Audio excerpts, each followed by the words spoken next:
నమస్తే, welcome to our channel. నేను సంప్రీ. ఈ రోజు మనతో ప్రముఖ సీనియర్ జర్నలిస్ట్ దామ బాలాజీ గారు ఉన్నారు. వారితో మాట సార్. నమస్తే. నమస్తే.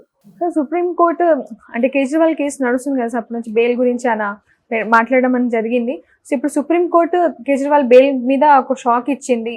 బెయిల్ అయిన తర్వాత కూడా మీరు సీఎం గా ఫంక్షన్ చేయొద్దని చెప్పేసి అంటే అనౌన్స్ చేసి చెప్తున్నారు. దాని గురించి మీరు ఏం చెప్తారు? యాక్చువల్గా సుప్రీంకోర్టులో నిన్న దీని మీద విచారణ జరిగింది. యాక్చువల్గా మనం గతంలో చెప్పుకున్నాం వీడియోలో.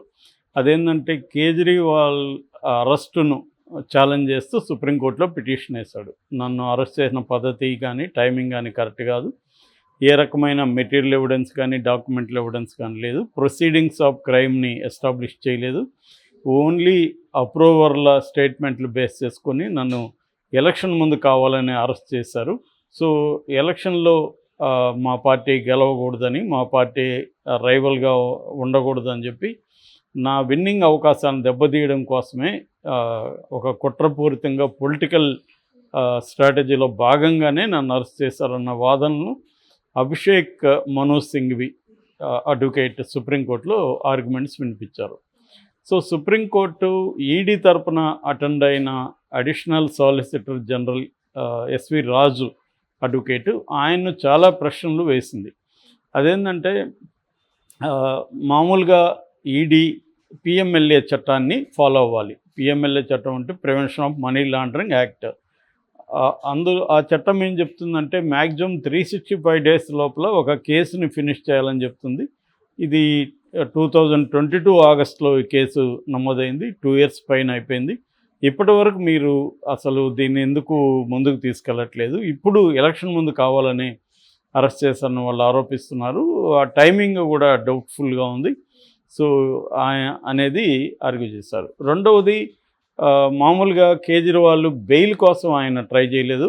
మనకి ఇక్కడ చంద్రబాబు కూడా ఫస్ట్లో స్కిల్ డెవలప్మెంట్ కేసులో బెయిల్ కోసం ట్రై చేయలేదు. ఆ కేసు 17A సెక్షన్ అప్లికబుల్ కాదు కాబట్టి కొట్టేయమని ఆయన వెళ్ళారు, స్క్వాష్ చేయమని వెళ్ళారు. అలాగే దీంట్లో కూడా కేజ్రీవాల్ ఈ అరెస్టే సక్రమం కాదు, సో అరెస్టును తీసేయండి అనేది ఆయన వెళ్ళారు. సో సుప్రీంకోర్టు ఏం చెప్పిందంటే ఆయన కావాలనే బెయిల్ వేయలేదు. ఎందుకంటే పిఎంఎల్ఏలో బెయిల్ ఈజ్ వెరీ డిఫికల్ట్. మామూలుగా అయితే రెగ్యులర్ సెక్షన్లలో, రెగ్యులర్ అంటే ఐపీసీ, సిఆర్పిసి ఇలాంటి చట్టాల్లో bail is the rule and jail is the exception అని సుప్రీంకోర్టు చాలాసార్లు చెప్పింది. ప్రతి మనిషికి, ప్రతి ముద్దాయికి కూడా బెయిల్ అనేది ఇచ్చి తీరాలి. ఎప్పుడో కొన్ని కండిషన్లు మాత్రమే. అది ఎప్పుడంటే ఫ్లైట్ రిస్క్, ఈ వ్యక్తి పారిపోతాడో లేదా సాక్షుల్ని బెదిరిస్తాడు కానీ, లేకపోతే వాళ్ళని ఇన్ఫ్లుయెన్స్ చేస్తారని కానీ, సాక్ష్యాధారాలని తారుమారు చేస్తాడని కానీ, ఈ కండిషన్లు ఫుల్ఫిల్ అయితేనే బెయిల్ రిజెక్ట్ చేయాలి. అది కూడా 60 to 90 డేస్ లోపల ఛార్జ్షీట్ అయిపోయినా కూడా డిఫాల్ట్ బెయిల్ ఇచ్చేయచ్చు. ఇది జనరల్గా ఉండే గైడింగ్ ప్రిన్సిపల్ మన నేచురల్ జస్టిస్ దీంట్లో. అయితే పిఎంఎల్ఏ ప్రత్యేక చట్టం ప్రకారం వాళ్ళు ఏం చేశారంటే సెక్షన్ 45 ఒకటి ఉంటుంది. దాంట్లో 45 ప్రకారం ట్విన్ కండిషన్స్ని మీట్ అవ్వాలి. నెంబర్ 1 కండిషన్ ఏంటంటే పబ్లిక్ ప్రాసిక్యూటర్కి ఈడీ తరపున అడ్వకేట్ ఎవరు ఉంటారో వాళ్ళు కంప్లీట్గా ఫుల్ టైం ఇస్తారు. తను వ్యతిరేకించే స్వేచ్ఛ ఉంటుంది, ఎంతసేపు అయినా ఆర్గ్యూ చేయొచ్చు. సెకండ్ కండిషన్లో మళ్ళీ ఏబి ఉన్నాయి. ఏ వచ్చేందంటే ఈ ముద్దాయి నేరం చేయలేదని ఆ ముద్దాయి ప్రూవ్ చేసుకోవాలి. బర్డన్ ఆఫ్ ద ప్రూఫ్ అంటారు. అంటే నిర్దోషిత్వాన్ని తనే నిరూపించుకోవాలి కోర్టులో. రెండవది, ముద్దాయికి బెయిల్ ఇస్తే మళ్ళీ నేరం చేయరని కోర్టు నమ్మాలి. సో ఇది అందుకనే పిఎంఎల్ఏ కేసులో బెయిల్ రావడం అనేది వెరీ వెరీ డిఫికల్ట్. ఇప్పటికీ మనకు మనీష్ సిసోడియా ఇదే కేసులో జైల్లో ఉన్నాడు. 1 year పైన అయింది. ఆయనకి ఆరోగ్యం బాగాలేదు, వాళ్ళ భార్యకి ఆరోగ్యం బాగాలేదు, అయినా కూడా బెయిల్ ఇవ్వట్లేదు. ఎందుకంటే ప్రతిసారి ప్రాసిక్యూషన్ గట్టిగా కౌంటర్ చేస్తుంది, ఆర్గ్యూ చేస్తుంది. అట్లాగే నరేష్ అనుకుంటా ఆయన పేరు, మన జెట్ ఎయిర్వేస్ ఫౌండర్, ఆయనకి మొన్న మాత్రమే అది కూడా మధ్యంతర బెయిల్ 1 year తర్వాత ఇచ్చారు. ఎందుకంటే ఆయనకి క్యాన్సర్ ఉంది, వాళ్ళ భార్య క్యాన్సర్తో త్వరలోనే చనిపోబోతుంది. ఈ కండిషన్ల కోసం అప్పుడు కూడా వీళ్ళు ఈడీ తరపున గట్టిగానే వ్యతిరేకించారు. అయినా కూడా సుప్రీంకోర్టు మధ్యంతర బెయిల్ ఇచ్చింది మానవత దృక్పథంతో ఆ గ్రౌండ్స్ మీద. సో అందువల్ల వెరీ డిఫికల్ట్గా ఉంటుంది. కాబట్టి కేజ్రీవాల్ బెయిల్కి అప్లై చేయకుండా అరెస్టును క్వశ్చన్ చేశాడు. అరెస్ట్ విషయంలో సెక్షన్ 17 అని ఉంటుంది పిఎంఎల్ఏలో 17వ సెక్షన్ ప్రకారం burden of the proof investigative agency మీద ఉంటుంది. అంటే ఈయన నేరం చేశాడని ఇన్వెస్టిగేటివ్ ఏజెన్సీ చెప్పాల్సి ఉంటుంది. సో ఇవన్నీ సుప్రీంకోర్టు మాట్లాడింది. నిన్న ఫ్రెష్గా సుప్రీంకోర్టు ఏమనిందంటే మీరెందుకు ఇంత గట్టిగా అపోజ్ చేస్తున్నారు ఆయన బెయిల్ను, ఆయనేమి హ్యాబిచువల్ అఫెండర్ కాదు, అంటే అదే పనిగా నేరాలు చేసేవాడు కాదు. రెండవది ఆయన్ను సీఎంగా ఢిల్లీ ప్రజలు ఎన్నుకున్నారు. సో మూడవది ఆయన మీద ఇప్పటివరకు ఏం కాంక్రీట్ ఆధారాలు ఏం లేవు. సో ఇలాంటి కండిషన్లలో ఎందుకు మీరు బెయిల్ని ఇచ్చేస్తున్నారు? ఎందుకంటే ఎలక్షన్లు జరుగుతున్నప్పుడు ఎలక్షన్ ఏమి ప్రతిసారి రావు, 5 ఏళ్ళకి ఒకసారి వస్తాయి. 5 ఏళ్ళు వచ్చినప్పుడు లెవెల్ ప్లేయింగ్ గ్రౌండ్ అనేది ఇంపార్టెంట్. అంటే అన్ని పార్టీలకు కూడా వాళ్ళ ప్రచారం కోసం వాళ్ళకి ప్రాపర్ టైము అవంతా ఇవ్వాలి. ఈ టైంలో ఆయన అరెస్ట్ చేయడం వల్ల ఒక పొలిటికల్ పార్టీ భవిష్యత్తే ప్రశ్నార్థకంలోకి వెళ్తుంది. ఇది కరెక్ట్ కాదు అని సుప్రీంకోర్టు ఆర్గ్యూ చేసింది. అయితే అటువైపున ఎస్వి రాజు అయితే ఉన్నాడు, ఈడీ అడ్వకేట్ ఆయనే ఉన్నారంటే ఈయన మీరు బెయిల్ ఇస్తే ఆయన మళ్ళీ సీఎంగా వెళ్ళి కూర్చుంటారు, ఫైల్ మీద సంతకం చేస్తారు. కొన్ని ఫైల్స్ ఈ కేసుకు కూడా లింకప్ అయ్యిండే ఫైల్స్ మీద కూడా ఆయన సైన్ చేయొచ్చు. సో ఆయన మ్యానిపులేట్ చేసే అవకాశం ఉంది యాజ్ ఎ సీఎంగా అనేది వాళ్ళు అబ్జెక్ట్ చేశారు. అప్పుడు అభిషేక్ మను సింగ్ ఏమన్నా అంటే లేదు, సీఎంగా ఆయన ఏమి చేయరు, ఫైల్ మీద సంతకం చేయరు, సీఎంగా ఫంక్షన్ కారు, ఇప్పుడు ఎలాగ ఉన్నారో అలాగే ఉంటారు అనేది ఆయన కోర్టు దృష్టికి తీసుకొచ్చారు.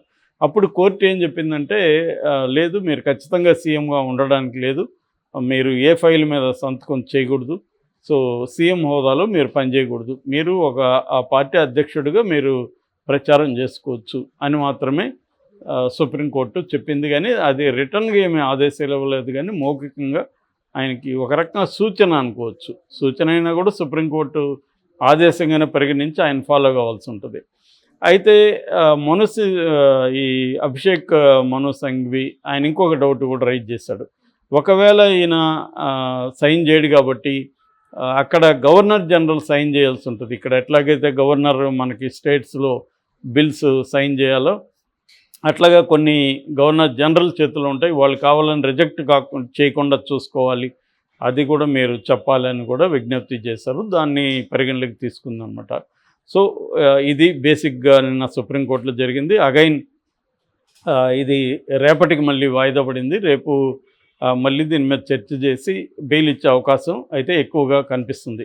ఎందుకంటే సుప్రీంకోర్టు బెయిల్ వైపే మొగ్గు మధ్యంతర బెయిల్, అది కూడా రెగ్యులర్ బెయిల్ కాదు, మధ్యంతర బెయిల్ ఎన్నికల వరకు. ఎన్నికలు 25వ తేదీ మే 20వ తేదీ ఎన్నికలు ఉన్నాయి. అంతవరకు ఢిల్లీలో ఆయన ప్రచారం చేసుకోవడానికి అనుమతిస్తూ బెయిల్ మంజూరు చేసే అవకాశం కనిపిస్తుంది. బట్ ఈడీ మాత్రం స్ట్రాంగ్గానే కౌంటర్ చేస్తుంది. ఎందుకంటే ఆయన సీఎం అయినంత మాత్రాన న్యాయం సపరేట్గా చట్టం ఆయనకి ఏమి ఉండదు, చట్టం ముందు అందరూ సమానులే. అట్లాగే ఎన్నికల ముందు అరెస్ట్ చేయకూడదు అనేది కూడా ఏమీ లేదు, నేరం జరిగినప్పుడు ఎప్పుడైనా అరెస్ట్ చేయొచ్చు.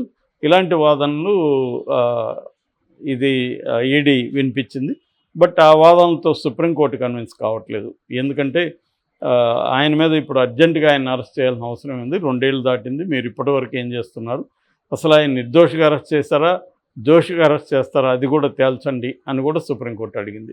అంటే ఈడీని ఈ మధ్య ఇంత స్ట్రాంగ్గా మాట్లాడడం సుప్రీంకోర్టు బహుశా కేజ్రీవాల్ విషయంలోనే ఇది. ఎందుకంటే ప్రపంచవ్యాప్తంగా కూడా కేజ్రీవాల్ అరెస్ట్ని ఇటు ఫస్ట్ జర్మనీ ఖండించింది, అమెరికా ఖండించింది, యుఎన్ఓ ఖండించింది. అంటే ఖండించాలంటే ఇవన్నీ ఆయనకి లెవెల్ ప్లేయింగ్ గ్రౌండ్ చూసుకోవాలి, ఎన్నికల ముందు ఇలా చేయడం కరెక్ట్ కాదు, ఓన్లీ నియంత్రణతో దేశాలే చేస్తుంటాయి. పాకిస్తాను అలాగే ఇమ్రాన్ ఖాన్ని జైల్లో పెట్టి ఎన్నికలకు వెళ్ళింది. ఇట్లా చాలా డిక్టేటర్షిప్ ఉన్న దేశాల్లో మాత్రమే ప్రత్యర్థుల్ని అరెస్ట్ చేసి లోపల పెట్టి వీళ్ళు ఎన్నికల్లో వెళ్తారు. ఫర్ ఎగ్జాంపుల్ రష్యాలో ప్రత్యర్థిని అరెస్ట్ చేశారు, జైల్లోనే చంపించేశారు, డమ్మీ క్యాండిడేట్ని తామే ప్రత్యర్థులకు పెట్టుకొని పుతిన్ మళ్ళీ గెలిచాడు. సో ఇట్లాంటిది డెమోక్రసీలో అలో చేయకూడదు. మోడీ ఇటువంటి ఎక్స్ట్రీమ్ మెజర్స్కి వెళ్తున్నాడు. మోడీ ఫెయిర్ గేమ్ ఆడకుండా ఒక డర్టీ గేమ్ ఆడుతున్నాడు. అంటే ప్రత్యర్థుల్ని జైళ్ళల్లో పెట్టడం ఎన్నికల ముందు.